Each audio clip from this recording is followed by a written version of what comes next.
sommes heureux de vous présenter la découverte de cet important dessin de Léonard de Vinci. C'est un dessin qui représente Saint-Sébastien, un dessin double face, où l'on voit l'écriture inversée de Léonard au dos du dessin et des études sur l'ombre et la lumière.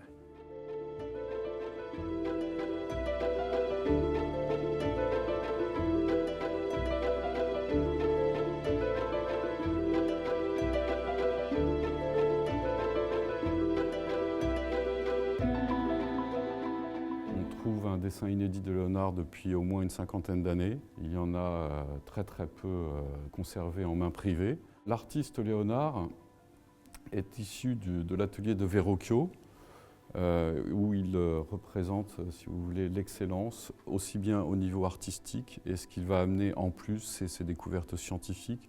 Ça va être un très grand esprit de la Renaissance humaniste, capable d'aborder toutes les disciplines.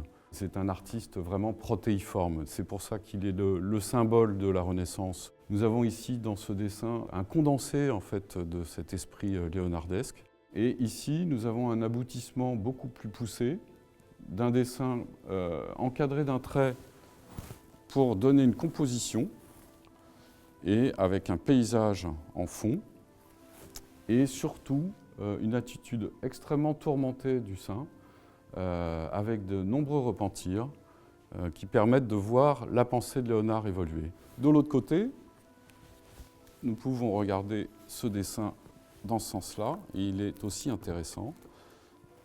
Nous avons des schémas qui concernent l'étude de l'optique et sa fameuse écriture spéculaire, c'est-à-dire c'est une écriture inversée de gaucher, que l'on peut lire dans un miroir à l'endroit, et qui explique ses recherches sur la luminosité. On a réalisé que le dessin était l'œuvre d'un gaucher. On voit très nettement que les traits partent sur la gauche et Léonard était gaucher, comme vous le savez certainement.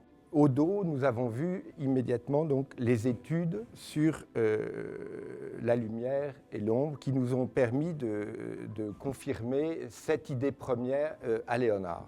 Madame Bambard, qui est vraiment la grande spécialiste de Léonard du point de vue des dessins, a pu examiner ce dessin et confirmer la découverte après des recherches évidemment complémentaires. Le dessin donc, provient d'un client français qui est venu chez Tajan pour nous le présenter. Il le tenait lui-même de famille, de son père qui était bibliophile. Lorsqu'il est venu chez Tajan, le dessin était dans un carton à dessin avec 14 autres dessins d'artistes divers des XVIe et XVIIe siècles italiens comportant des attributions. Chacun était sur un montage identique avec des attributions souvent flatteuses.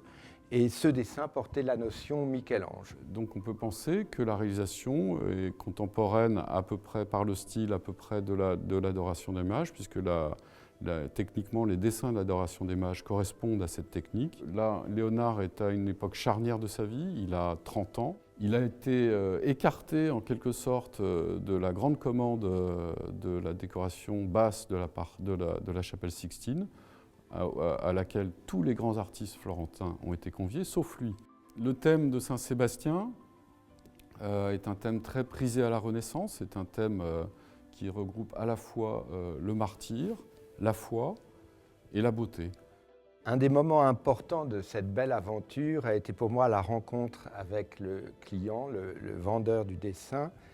Et lorsque nous sommes allés le voir pour le tenir au courant de l'importance de la découverte et l'importance du dessin qu'il avait entre les mains. L'estimation que nous avons envisagée est de 15 millions d'euros. Donc c'est un dessin très émouvant puisqu'il réunit à la fois Léonard scientifique et Léonard artiste.